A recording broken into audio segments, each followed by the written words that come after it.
প্রিয় দর্শক, 5 আগস্ট অভ্যুত্থানকে কেন্দ্র করে ছাত্র জনতার পাশাপাশি অসংখ্য পুলিশ হত্যাকাণ্ডের শিকার হয়েছেন, এ কথা আমরা সবাই জানি, নতুন করে কিছু বলার নেই।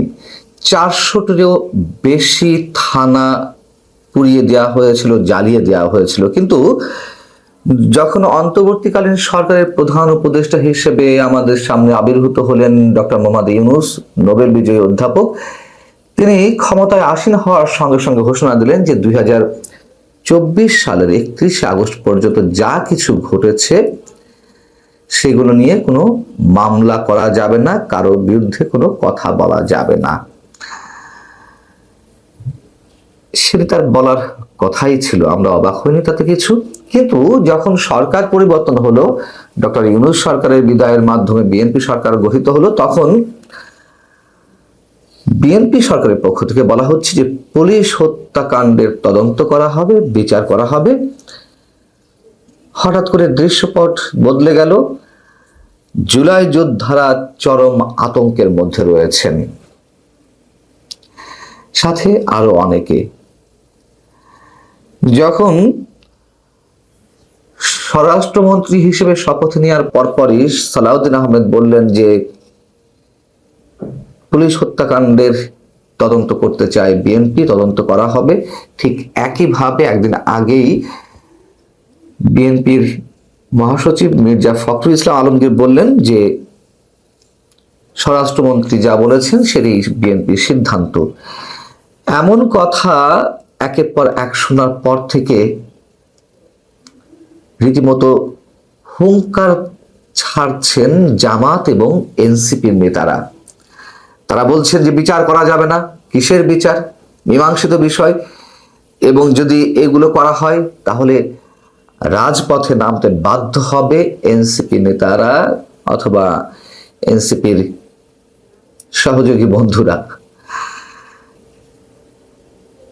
স্বরাষ্ট্রমন্ত্রীর পর স্থানীয় সরকার মন্ত্রী বিএনপি মহাসচিব মির্জা ফখরুল ইসলাম আলমগীর যখন পুলিশ হত্যাকাণ্ডের বিষয়ে কথা বললেন, তখন সাথে সাথে জামাতের পক্ষ থেকে একটি বিবৃতি দেওয়া হলো অফিসিয়ালি।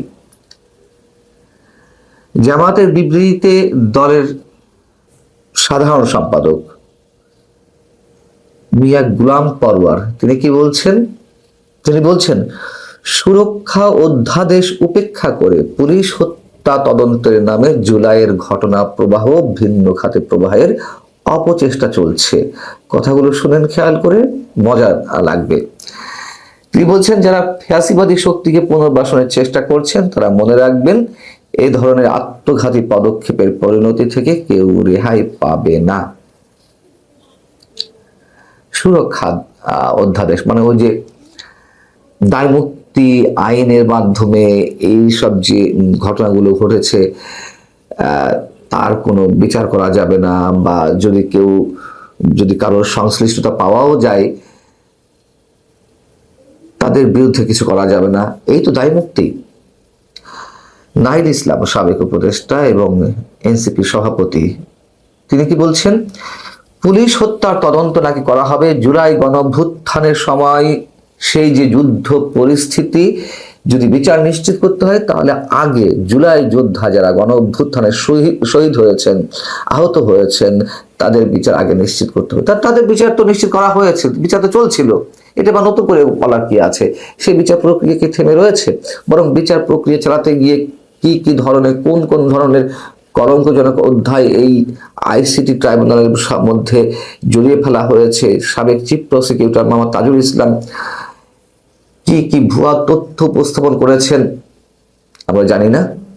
অবশ্যই এই হত্যাকাণ্ডগুলোর সঙ্গে আওয়ামী লীগের দায় রয়েছে, শেখ হাসিনার দায় রয়েছে, কিন্তু তৃতীয় পক্ষ হয়ে কারা স্নাইপার রাইফেল ব্যবহার করেছিল, কারা পুলিশ সদস্যদের হত্যা করেছিল, সেই প্রশ্নগুলো তো অনেক আগে থেকে উঠছে, কিন্তু মানুষের মুখ বন্ধ করে রাখার চেষ্টা করা হচ্ছিল। সেই বিষয় আসছে। নাহিদ ইসলাম বলছেন যে এটা মীমাংসিত বিষয়। এটা মীমাংসিত বিষয় কোন দিক থেকে? কে তার সঙ্গে মীমাংসা করেছে? এই যে শত শত পুলিশ হত্যাকাণ্ডের ঘটনা ঘটেছে, শত শত পুলিশের যে পরিবার, তাদের সদস্যরা, তারা তার সঙ্গে মীমাংসা করেছে? শুধু হুঙ্কার নয়, বরং তারা হুঙ্কার ছাড়ছে এই কারণেই যে তারা আতঙ্কের মধ্যে রয়েছেন।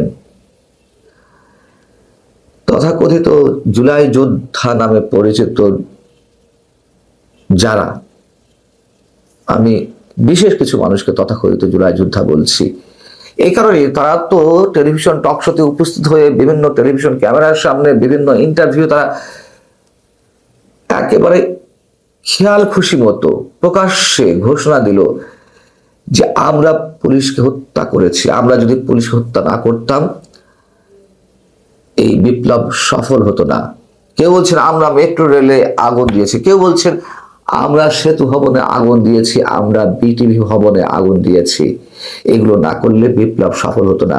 এবং যে স্নাইপার রাইফেলের কথা বলছিলাম, সেই স্নাইপার রাইফেল সম্পর্কে তো প্রশ্ন তুলেছিলেন brigadier general Sakhawat Hossain, doctor Yunus সরকারের যিনি প্রথম দিকে স্বরাষ্ট্র উপদেষ্টা ছিলেন, এবং তিনি প্রশ্ন তুললেন বিধায় যে আহত নিহত পুলিশ সদস্য, আনসার সদস্য বা ছাত্র জনতার মধ্যে যারা নিহত হয়েছেন তাদের শরীরে স্নাইপার রাইফেল বা 7.62 রাইফেলের গুলি, এই রাইফেল কিভাবে এলো সিভিলিয়ানদের হাতে, এই রাইফেল কিভাবে গেল, আসলেই কিভাবে গেল? এবং এই প্রশ্নটি কেউ সমস্যাটা তুলছেন না। হ্যাঁ, এই কথা সত্য, যুবলীগ ছাত্রলীগের ক্যাডাররা ওই আন্দোলনে নেমেছিল, সাধারণ মানুষের উপরে চড়াও হয়েছিল, কিন্তু তারা তো আর পুলিশ সদস্যদের আহত করবেন না, পুলিশ তো তাদের সহযোগী সরকারি সংস্থা ছিল। তাহলে সেইগুলো করে কারা বিপ্লবকে ত্বরান্বিত করতে চাচ্ছিল, তথাকথিত বিপ্লবকে? একেবারে সমীকরণ তো স্পষ্ট আমাদের সামনে। অতএব তদন্ত একটা শুরু হলে এইসব কথিত জুলাই যোদ্ধারা ফেঁসে যাবেন, বিচারের মুখোমুখি হতে হবে, কাঠগড়ায় দাঁড় করাতে হবে, ফাঁসি কাষ্ঠে ঝুলতে হবে। তারা বুঝে গেছেন, এই কারণে তারা হুঙ্কার ছাড়ছে। আর অনেকে বলছেন বিএনপি এই বিচার করবে না। হতে পারে বিএনপি এইগুলো টোপ দিয়ে বিরোধী দল এখন যারা রয়েছে জামাত কিংবা এনসিপি তাদেরকে করায়ত্ত করে রাখার চেষ্টা করতে পারে, অস্বাভাবিক কিছু নয়। কিন্তু আমরা মনে করি, বিশ্বাস করি, বিএনপি যেসব প্রতিশ্রুতি দিয়ে মানুষের ভোটে নির্বাচিত হয়েছে তারা অন্তত এই জায়গাটিতে বিট্রে করবে না। বিট্রে করলে ইতিহাসের কাছ থেকে মানুষ যেমন অনেক শিক্ষা পেয়ে আসছে, বিভিন্ন দল শিক্ষা পেয়ে আসছে, তার ইতিহাস তো আমাদের সামনে রয়েছে। বিএনপি কি করবে এখন, সেটি বিএনপির বিষয়। আপনারা 21শে ফেব্রুয়ারি মহান ভাষা দিবস, মহান শহীদ দিবস, আন্তর্জাতিক মাতৃভাষা দিবস পালন করেছেন যারা, তারা অনেকেই দেখেছেন যে বাংলা ভাষা হাজার হাজার বছরের পুরনো একটি ভাষা। আর ইসলামের বয়সও আমাদের এই ভারতবর্ষে 1000 বছরের প্রায় কাছাকাছি। এই সময়টাতে বাংলাদেশের মানুষ নতুন করে মুসলিম হচ্ছে, ইসলাম গ্রহণ করতেছে, বিষয়টা এরকম না। কিন্তু কিছু কিছু নতুন শব্দ সুলকানির মতো করে বাতাস দেওয়া হচ্ছে। তা এখন এর একটি শব্দ হচ্ছে ইনসাফ। আমাদের বাংলা ভাষায় একটি সুন্দর প্রতিশব্দ হচ্ছে ন্যায় বিচার। এই ন্যায় বিচারের ধারণাটি বাংলা ভাষায়, বাংলা সাহিত্যে, বাংলা সংস্কৃতিতে হাজার বছরের পুরনো। এখন নতুন করে আপনি ইনসাফ করেছেন। তো এই ইনসাফ যখন হয়েছে তখন এর এই ভাষাটির, এই শব্দটির ভ্যালু, আর যখন এটি ন্যায় বিচার ছিল সেটার ভ্যালু কতটা ডিফার করে সেটার একটা উদাহরণ দেই। বিগত সরকারের বিরুদ্ধে অনেক দুর্নীতির অভিযোগ আপনারা করেছেন, আমরা শুনেছি। এবং ওই সময়ে দুর্নীতির কোনো মন্ত্রী, কোনো এমপি বা কারো বিরুদ্ধে যখন অভিযোগ হতো তখন কোটি টাকা, শত কোটি টাকার ঘোষণা হতো। আর এখন এটাকে ইনসাফ নিয়ে যারা কাজ করছেন, এই তাজুলরা, রাজাকার তাজুল, প্রসিকিউটর তাজুল, আন্তর্জাতিক অপরাধ ট্রাইব্যুনালের প্রসিকিউটর তাজুল, তার দুর্নীতি নাকি শুরুই হচ্ছে 1000 কোটি দিয়ে। খেয়াল করে দেখেন, গতকাল আন্তর্জাতিক অপরাধ ট্রাইব্যুনালের এই প্রসিকিউটরকে অব্যাহতি দেওয়া হয়েছে বা বহিষ্কার করা হয়েছে, এবং তার স্থলে আরেকজনকে স্থলাভিষিক্ত করা হয়েছে। তার বিরুদ্ধে সোশ্যাল মিডিয়াতে, অনলাইনে, বিভিন্ন মিডিয়াতে আমরা যে খবর পাচ্ছি, তিনি 1000 কোটি টাকা ঘুষ নিয়ে তিনি এবং তার সাঙ্গপাঙ্গরা মিলে প্রধানমন্ত্রী শেখ হাসিনার বিরুদ্ধে মানবতা বিরোধী অপরাধের রাজসাক্ষী হিসেবে পুলিশ অফিসারদেরকে নিয়ে এসছেন এবং এইভাবে শুধু একটি নয়, বেশ কয়েকটি মামলায় কয়েক হাজার কোটি টাকা ঘুষ নিয়ে তিনারা এই কাজ করেছেন। তিনাদের মধ্যে যারা যারা ছিলেন তাদের কেউ কেউ সঠিকভাবে ভাগ বাটোয়ারা পাননি, তাই তো তারা গুসা হয়ে এই জিনিসটি বাইরে প্রকাশ করে দেন। আর এই প্রকাশিত হওয়ার পর তাজুলকে বিদায় নিতে হয়। এখন তাজুলের বিদায়ের ফলে প্রশ্নটা কি দাঁড়াচ্ছে, যেই বিচারটি আন্তর্জাতিক অপরাধ ট্রাইব্যুনাল করেছে, সমাধা করেছে, বিচার করেছে, সেখানে এখন সেখানকার যে জাস্টিসরা আছেন তাদের সম্পর্কে আমাদের ইনভেস্টিগেশন করা দরকার। সেখানে যে আরো আইনজীবীরা ছিলেন তাদের বিরুদ্ধে, তাদের সম্পর্কে আমাদের আরো ইনভেস্টিগেশন করা দরকার। সেখানে যারা সাক্ষ্য দিয়েছেন তাদেরকেও আমাদের ইনভেস্টিগেশন করা দরকার, কারণ এই 1000 কোটি টাকা কোন কোন পকেট থেকে এসছে এবং কোন কোন পকেটে গিয়েছে সেটাকে আইডেন্টিফাই করতে হবে। এবং এর ফলে যেটা হবে যে আগামী দিনে শেখ হাসিনার বিরুদ্ধে যে জাজমেন্টটি হয়েছে, যে সাজানো মঞ্চস্থ করা হয়েছে যে নাটকটি, সেই নাটকে প্রধানমন্ত্রী শেখ হাসিনা এবং আসাদুজ্জামান খান কামাল দুইজনের ফাঁসির রায় দেওয়া হয়েছে। এই ফাঁসির রায়টি এখন কি হবে? আমি বিশ্বাস করি এখন যদি আমাদের কোনো একজন আইনজীবী সুপ্রিম কোর্টে, হাইকোর্ট ডিভিশনে যদি একটি রিট পিটিশন করেন এবং চ্যালেঞ্জ করেন যে এই মামলার কার্যক্রমটি কেন অবৈধ ঘোষণা করা হবে না, তাহলে ফলাফলটি কি হতে পারে? ফলাফলটি হতে পারে এই মামলার সমস্ত কার্যক্রমকে অবৈধ ঘোষণা করা হতে পারে। এক। দ্বিতীয় কথা হচ্ছে, এখন সময় এসছে যে আন্তর্জাতিক অপরাধ ট্রাইব্যুনালে যে বিচারটি হয়েছে সেই বিচারটি যে নাল এন্ড ভয়েড ছিল সেটাকে চ্যালেঞ্জ করা। কেন চ্যালেঞ্জ করা আপনাকে বলি। আন্তর্জাতিক অপরাধ ট্রাইব্যুনালে শেখ হাসিনার বিচার শুরু হওয়ার আগে 50 থেকে 100টি মামলা রুজু হয়েছে, প্রায় 50-এর অধিক মামলার রায় হয়েছে। আপনারা দেখেন এদের একজনকেও 1971 সালের পরবর্তী কোনো ঘটনার জন্য কনভিকশন দেওয়া হয়নি।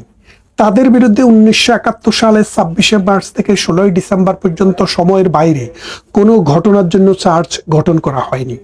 আপনারা যদি একটু ঘেঁটে দেখেন, বাংলাদেশে 1973 সালে বঙ্গবন্ধু যখন এই আন্তর্জাতিক অপরাধ ট্রাইব্যুনাল অধ্যাদেশ আইনটি করেন, সেখানে যদি আপনারা পার্লামেন্টারি হ্যান্সারটি দেখেন, পার্লামেন্টারি হ্যান্সার দেখলেও আপনারা ক্লিয়ারলি বুঝতে পারবেন এই আইনটি মূলত করা হয়েছে 1971 সালের 26শে মার্চ থেকে 16ই ডিসেম্বর পর্যন্ত সময়ে রাষ্ট্র যখন কেইফাবল ছিল না, রাষ্ট্র যখন ফাংশনিং ছিল না, সেই সময়ে যে অপরাধগুলো সংগঠিত হয়েছে সেই অপরাধগুলোর বিচার করার জন্য।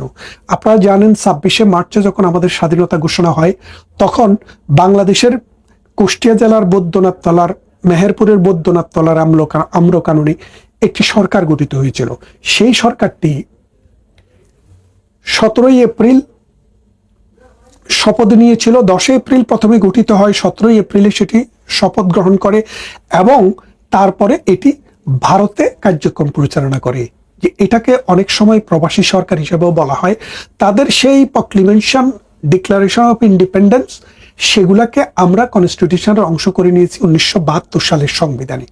তাহলে খেয়াল করে দেখেন, আমাদের একটি সরকার গঠিত হয়েছিল, রাষ্ট্র আমরা ডিক্লারেশন দিয়েছি, কিন্তু রাষ্ট্রটিকে স্বাধীন করার জন্য, মুক্ত করার জন্য আমরা 9 মাস যুদ্ধ করার পর 1971 সালের 16ই ডিসেম্বরে আমরা রাষ্ট্রের সার্বভৌমত্ব অর্জন করি।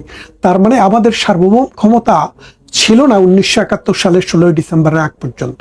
কিন্তু এই 26শে মার্চ থেকে 16ই ডিসেম্বর সময়, এই 9 মাসে আমাদের অসংখ্য প্রাণ ঝরে গেছে। 1 কোটিরও অধিক মানুষকে দেশান্তরিত হয়েছে, লক্ষ লক্ষ মানুষ জীবন দিয়েছে, অসংখ্য মানুষের ঘরবাড়ি জ্বালিয়ে দেওয়া হয়েছে এবং অসংখ্য মানুষকে হত্যা করা হয়েছে। ওই সময়ে যেহেতু পাকিস্তানি জান্তা সরকার, পাকিস্তানি দখলদার সরকার ক্ষমতায় ছিল, আমাদের পক্ষে সেই বিচারগুলো করা সম্ভব হয়নি।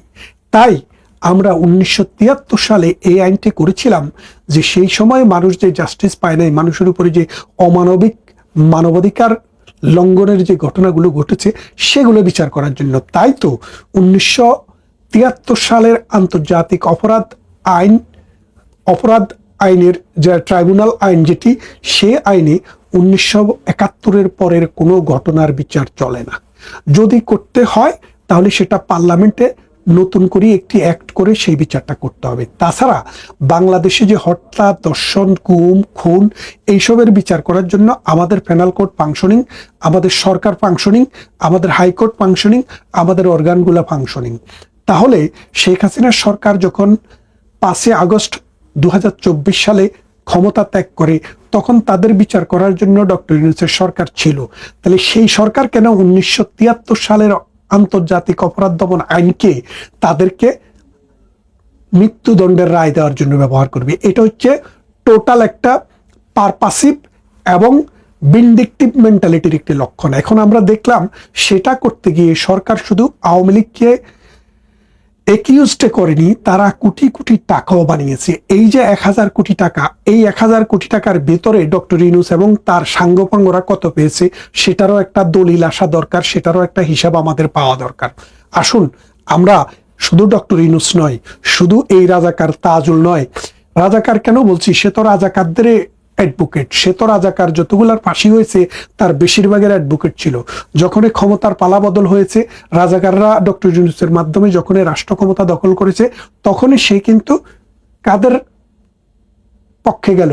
রাজাকারদের পক্ষ হয়ে ওই মুক্তিযোদ্ধাদের বিরুদ্ধে গিয়ে কামাল ভাইয়ের মতো, জননেত্রী শেখ হাসিনার মতো মানুষের বিরুদ্ধে শত কোটি টাকা নিয়ে মিথ্যা সাক্ষ্য হাজির করেছে, এবং সেটি এখন মানুষের কাছে দৃশ্যমান।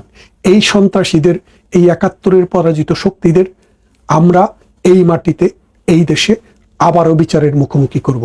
আসুন সবাই সমস্বরে আমরা দাঁড়াই যে এই অত্যাচারের বিচার, এই নির্যাতনের বিচার, এই মিথ্যা আদালতের বিচার এই জমিনেই হতে হবে। এবং আপনারা খেয়াল করে দেখেন, আমি শুরুতে যে কথাটি বলছিলাম, আজকাল বাংলাদেশকে 1971 সালে আমাদেরকে নতুন করে মুসলমান করতে চেয়েছিল পাকিস্তানিরা। উর্দু ভাষাকে 52 সালে আমাদের উপরে চাপিয়ে দেওয়ার চেষ্টা করেছিল ইসলামী ভাষা বলে, কারণ হরফটা আরবি, কিন্তু সত্যিকার অর্থে ভাষাটা আরবি ছিল না।